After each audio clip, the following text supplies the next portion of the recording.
Hello guys, summer na naman. Magandang beach resorts ba ang hanap ninyo?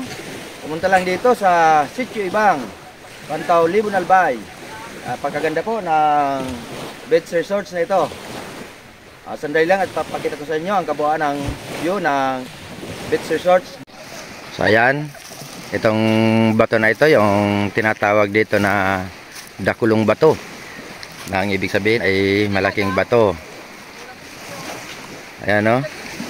At ayan, ito ang pinakang buhangin dito guys o. Tingnan nyo naman, ito ang pinakang buhangin dito.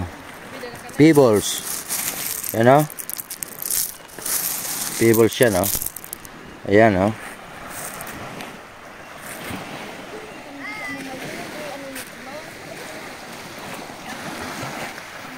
Ayan. Sa mga gustong pumunta, dito lang po ito sa Sitio Ibang, Pantaw, Libon, Albay. Pwedeng umakyat sa malaking bato na ito. Ayan. Punta tayo doon sa tuktok ng malaking bato. Ayan. Dito tayo sa ibabaw ng malaking bato.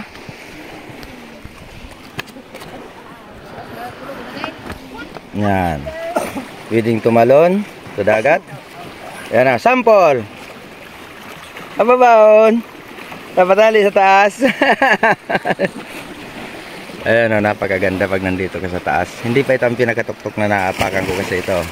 Ito pa yung pinakatuktok ng bato na ito. Kaya lang nakakatakot na dyan. Kasi maliit na yung pag-aapakan. Napakaganda.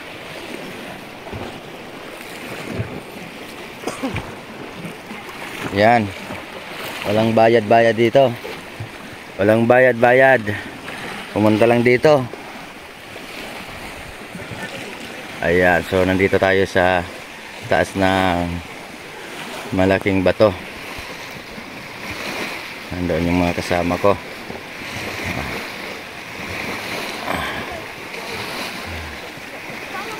Pero para sa mga gusto mag overnight, mayroon namang mga kwarto dyan. Nandyan lang sa bandang taas na yan. Mayroong kwarto at mayroon din paliguan para sa pagbabanlaw. Kasi ito po ay dagat alat. Mayroong kwarto dyan. Mayroon ding function hall sa Nolina Beach Resorts. Pero kung hindi naman ninyo, hindi kayo ako pa ng kwarto,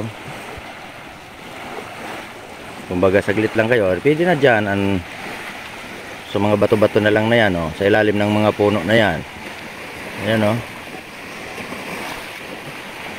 magdala lang ng mga pagkain pag pupunta dito, kasi walang mabibilhan dito ng mga pagkain. Ayan bali yung lugar na yon ang galing sa, yun ang sentro ng Pantaw. Yun ang sentro ng Pantaw. Bali pag pumunta kayo ng Pantaw, pupunta pa dito sa Ibang, may kalsada naman dyan papunta dito. Mayroon namang kalsada. At syempre kung may dala kayong sasakyan, pwede naman kayo mag-park sa parking area ng Nolina Beach Resorts. At syempre yun ay mayroong parking fee. Napakalalim na nito. Kaya kung hindi ka marunong lumangoy kung maaari, huwag kang tatalon dito sa bandang laot na ito.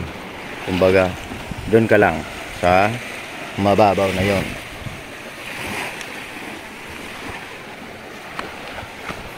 Ayan, marami pang mga bato doon sa unahan na yon.